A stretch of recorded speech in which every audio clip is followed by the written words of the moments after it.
नमस्कार भाइयों बहनों। आज आपने सुप्रीम कोर्ट का फैसला सुना ही होगा। सुप्रीम कोर्ट ने इलेक्टोरल बॉन्ड यानी चुनावी बॉन्ड पे रोक लगा दिया है। चुनावी बॉन्ड का इस्तेमाल राजनीतिक पार्टियां 2018 से ही खुद के चंदे के रूप में कर रही थी। यानी बड़े बड़े कॉरपोरेट्स, बड़ी बड़ी कंपनियां, बड़े बड़े रसूखदार लोग जो बड़े बड़े इंडस्ट्री को चलाते हैं, वे लोग चुनावी बॉन्ड यानी इलेक्टोरल बॉन्ड के सहारे राजनीतिक पार्टियों को चंदा देती थी। और ये चंदा स्टेट बैंक ऑफ इंडिया के इलेक्टोरल बॉन्ड के सहारे देती थी। इसमें यदि आप किसी भी राजनीतिक पार्टी को चंदा देते थे तो आपका नाम उजागर नहीं किया जाता था। सिर्फ उस पार्टी को ही पता चलता था कि उसे इतना चंदा आया और किसने दिया। बाकी पब्लिक डोमेन में यह किसी को पता नहीं चलता था। तो आखिर इसमें सभी पार्टियां क्यों शामिल थी? क्योंकि सभी पार्टियों को चुनाव लड़ने के लिए पैसे की जरूरत पड़ती है। आखिर ये राजनेता जो बेरोजगार लोग होते हैं, आखिर ये खुद कैसे कमाते हैं? बेईमानी करके कमाते हैं। उन्हें पेंशन, एक बार वे विधायकी या सांसदी में जीत जाते हैं तो उन्हें आजीवन पेंशन मिलते रहता है, लेकिन वह पेंशन नाम मात्र का होता है। तो इन चुनावी बॉन्ड को राजनीतिक पार्टियों ने खुद की कमाई का साधन बना लिया था, चाहे वह इस दुनिया की सबसे ईमानदार पार्टी हो, चाहे वह भारत की राष्ट्रीय और देशभक्त पार्टी होने का दावा करती हो, चाहे वह खानदानी पार्टी हो, वह भी राष्ट्रीय और क्षेत्रीय।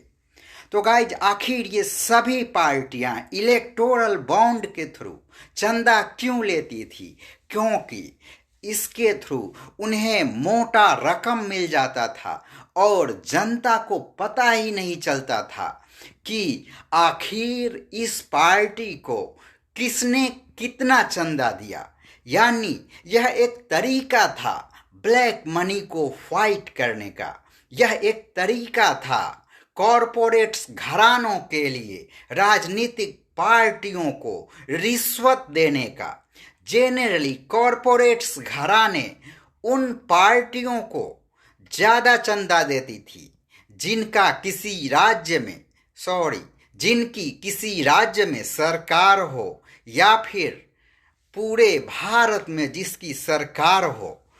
तो जेनरली कॉरपोरेट्स घराने सत्तासीन पार्टियों के साथ अच्छे रिश्ते रखती हैं ताकि उनसे सरकार से बड़े बड़े कॉन्ट्रैक्ट हासिल किया जा सके, सरकार से खुद के पक्ष में लॉबी बनाई जा सके, सरकार से अनुदान के नाम पे, सब्सिडी के नाम पे इंडस्ट्री को राहत पैकेज मिलता रहे। आखिर उनका यही मकसद होता था, उनके ऊपर सीबीआई और ईडी की कमाई के ऊपर कोई जांच न बैठे। तो आखिर सभी पार्टियां इन चुनावी बॉन्ड का इस्तेमाल क्यों करती थी? चलिए जानने की कोशिश करते हैं। इसमें किसी भी पार्टी को जो पैसा मिलता था उसका खुलासा नहीं किया जाता था कि किसने कितना पैसा दिया। तो यह एक जरिया था सभी पार्टियों के लिए। एक पार्टी सरकार में आती है तो सिर्फ घोटाले करती है, एक पार्टी सरकार में रहती है तो कहती है कि हम तो भ्रष्टाचार बिल्कुल भी नहीं करते। एक पार्टी जो कहती है कि हम तो सबसे ईमानदार हैं, लेकिन जब उसे चंदा नहीं मिलता है तो उसी के मंत्री घोटाले में लिप्त पाए जाते हैं। तो ये सभी पार्टियों के लिए कमाई का एक साधन था बड़े बड़े कॉरपोरेट्स घराने से, और इसके बदले सरकार उन्हें बड़े बड़े प्रोजेक्ट्स देती थी, बड़े बड़े सरकारी सहायता वित्तीय अनुदान के रूप में उद्योगों का औद्योगिकरण के नाम पे देती थी, ताकि और ये कॉरपोरेट्स घराने की जो कमाई है उस पर कोई रोक न लगे। भले ही आम जनता मर जाए, लेकिन कॉरपोरेट्स घराने और राजनीतिक पार्टियों की कमाई पर कोई असर न पड़े।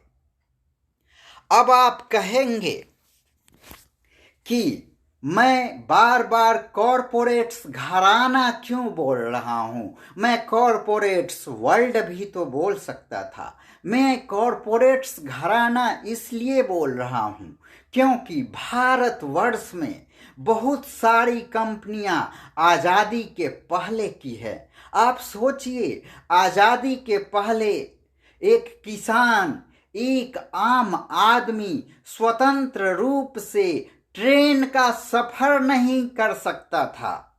एक आम आदमी अपने ही खेतों में खुद की पसंद से खेती नहीं कर सकता था। उसे मजबूरन अंग्रेजों का गुलाम बनकर नील की खेती करना पड़ता था, जिससे खेत की उर्वरता शक्ति खत्म हो जाती थी। और अब आप सोचिए, कोई कंपनी ये दावा करती है कि हम तो 65 साल से भारत में बिजनेस कर रहे हैं। कोई कंपनी ये दावा करती है कि हम तो 75 साल से भारत में बिजनेस कर रहे हैं। कोई कंपनी ये दावा करती है कि हम तो 150 साल से भारत में बिजनेस करते हैं। तो गाइज, ये कॉरपोरेट्स घराने वही अंग्रेज के दल्ले लोग हैं जो अंग्रेजों को रिश्वत दे देकर खुद की कंपनियां खड़ी की। इसमें बड़े बड़े लोग शामिल हैं जो सरकार को आज़ादी के बाद टैक्स नहीं देते थे, सरकार से मिलजुल कर रहते थे। और जो भी कॉरपोरेट्स घराने सरकार से टकराने की कोशिश करते थे, उनका क्या हश्र हुआ किसी से छुपा हुआ नहीं है। चाहे वे सुब्रत रॉय हों या विपक्षी पार्टियां जिन पर हमले करती हैं वे हों, या फिर सत्ता में बैठे पार्टियों के कॉरपोरेट्स नुमाइंदे हों, ये कॉरपोरेट्स पार्टियां ये कॉरपोरेट्स वर्ल्ड खुद के एम्प्लॉय के लिए रूल्स बनाती हैं कि आप किसी पॉलिटिकल पार्टी से जुड़े हुए तो नहीं हो, आपका विचार पॉलिटिकल तो नहीं है, आप किसी पॉलिटिकल पार्टी को फेवर तो नहीं करते हो, लेकिन यही कॉरपोरेट्स वर्ल्ड, यही कॉरपोरेट्स घराने चुनावी बॉन्ड के रूप में सत्तासीन पार्टियों को मोटा चंदा देती थी और विपक्षी पार्टियों को भी कुछ चंदा दे देती थी। क्योंकि ये जो कॉरपोरेट्स घराने होते हैं ना, ये चाहते हैं कि सरकार किसी की भी आए, इन्हें वित्तीय मदद अनुदान के नाम पर मिलती रहे, क्योंकि सरकारें भारत में हर 10-15 साल पे बदलते रहती हैं। यहां तक कि स्टेट्स में तो हर साल सरकारें बदल जाती हैं। तो ये कॉरपोरेट्स घराने सभी को करोड़ों रुपए देते थे, और जब आप इन करोड़ों को जोड़ेंगे ना तो ये अरबों रुपए बन जाएंगे। तो गाइस, जेनरली मैं कॉरपोरेट्स घरानों पर जब अटैक करता हूं तो मेरे कुछ दोस्त कहते हैं कि आखिर मैं कॉरपोरेट्स घरानों पे हमले क्यों करता हूं। हाँ गाइस, मैं कॉरपोरेट्स घराने पर हमले इसलिए करता हूँ क्योंकि वे कहते हैं कि उनके ऊपर एक भी लीगल केस नहीं है। आज तक उन्होंने एक भी केस हारा नहीं है, लेकिन इसके एवज में वे पूरे कानून को खरीद लेते हैं, पूरे सरकारी तंत्र को खरीद लेते हैं और कहते हैं कि हमारे ऊपर एक भी लीगल केस नहीं है।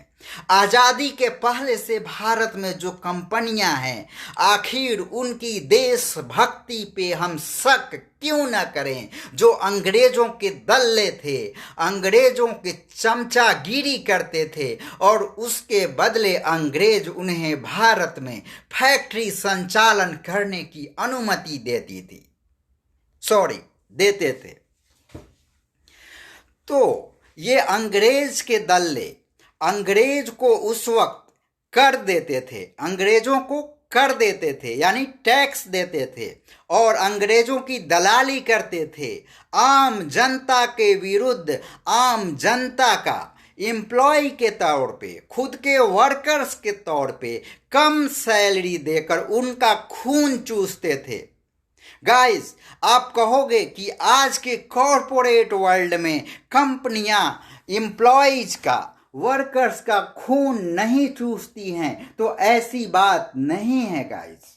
प्राइवेट कंपनियों में भी परमानेंट एम्प्लॉय सिर्फ नाम के होते हैं, उनकी संख्या निश्चित होती है और वे कंपनियां अधिकतर एम्प्लॉय थर्ड पार्टी वेंडर के रूप में लेती हैं ताकि उन्हें सरकार को कम से कम टैक्स देना पड़े। एक एवरेज प्राइवेट कंपनी एक वर्कर को महीने का आज भी 10 से 15 हजार रुपया देती है। यहाँ तक कि कोई कंपनी तो 8,000 रुपया भी मंथ का देती है। अब आप सोचो, आखिर ये सरकार का जो सिस्टम है उसे हम सरकार के सिस्टम का फेल्योर क्यों न कहें कि इस महंगाई के ज़माने में भी एक आम आदमी 8 से 10 हजार मंथली सैलरी पर थर्ड पार्टी वेंडर के थ्रू काम कर रहा है।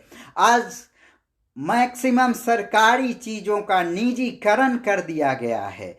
इसका फायदा किसको होता है? जो वेंडर होते हैं, जो ठेकेदार होते हैं, वे अपने प्राइवेट एम्प्लॉयज को कम सैलरी देते हैं और सरकार को भी खजाने में पैसे की बचत होती है। खैर, ये अलग बात है कि सरकार बदल जाती है तो घोटाले बढ़ जाते हैं, सरकार बदल जाती है तो घोटाले कम हो जाते हैं। कोई सरकार रहती है तो कहती है हम एक भी घोटाले को हमने नहीं होने दिया, ये अलग बात है, लेकिन कोई ना कोई रास्ता तो बना ही लेती है चुनावी बॉन्ड और इलेक्टोरल बॉन्ड से चंदा लेने का। तो आज सुप्रीम कोर्ट ने उन्हीं लोगों पर चाबुक मारने का काम किया है। गाइस, तो आप समझ ही चुके होंगे कि यह चुनावी बॉन्ड और इलेक्टोरल बॉन्ड क्या है। कॉरपोरेट्स वर्ल्ड, कॉरपोरेट्स घराने सरकारों से मिलजुल कर क्यों रहती हैं? आप ये भी समझ ही गए होंगे कि आज़ादी के पहले से भारत में जितनी कंपनियां स्थित हैं या स्थित थी, वे अंग्रेजों की दलाली करती थी, अंग्रेजों को कर देकर आम जनता का खून चूसती थी और आज वे दावे के साथ कहती हैं कि हम तो भारत में 200 साल से हैं, हम तो भारत में 150 साल हैं। तो आखिर हम उन कंपनियों, उन कॉरपोरेट्स घरानों की देशभक्ति पे शक क्यों न करें? अंग्रेज क्रांतिकारियों को फांसी पर लटका देती थी, लेकिन कुछ हमारे सूरमा थे जो चरखा चलाकर और शांति का नारा देकर आज़ादी दिलवा देते थे। ऐसा ही होता था ना। लेकिन ये जो कॉरपोरेट्स घराने 200 सालों से बिजनेस कर रहे थे, ये 150 सालों से बिजनेस कर रहे थे, उनके पिछवाड़े पे अंग्रेजों ने कभी एक चाबुक तक नहीं मारा। तो आप कह सकते हो कि आखिर इन कॉरपोरेट्स घरानों की देशभक्ति पे हम शक क्यों ना करें।